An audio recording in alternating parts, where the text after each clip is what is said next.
on the Constitution.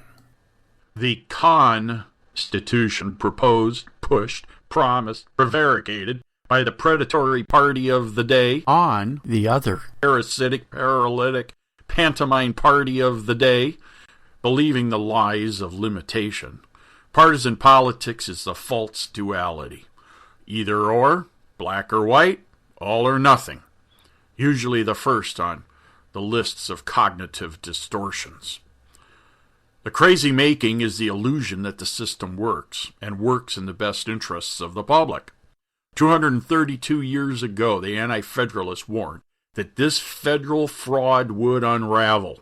An Anti-Federalist, Numbers 11, 14, and 15 by Brutus, shows it has.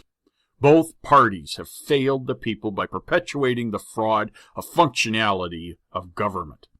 There needs to be a nonpartisan retributive action against the party's leadership, culminating in the implementation of fiduciary responsibility. Accepting the legitimacy of the state means severing your moral anchor chain.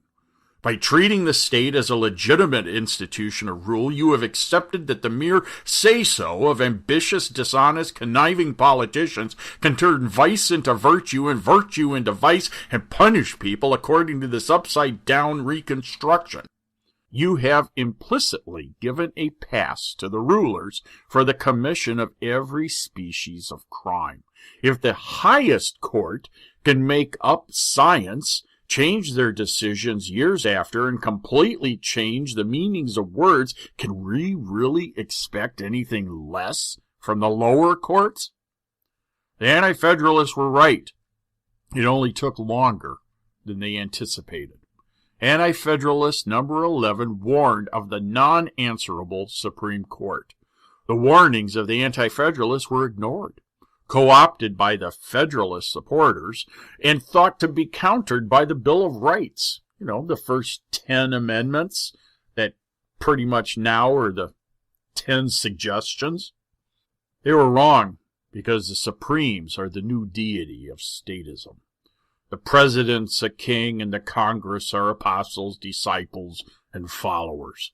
So much for the triumph of the rights of man over divine right.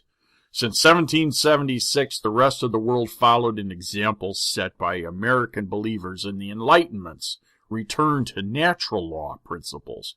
However, they also followed the example set 14 years later by a cadre of hierarchical, strong central government control theists who believed in their own deification.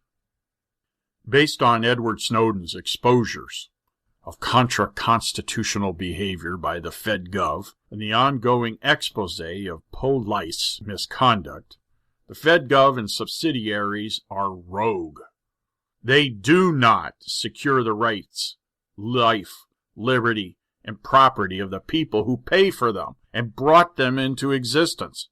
The Supreme Court has virtually no limits on the absurdities and contradictions that it renders. Checks and balances are virtually non-existent.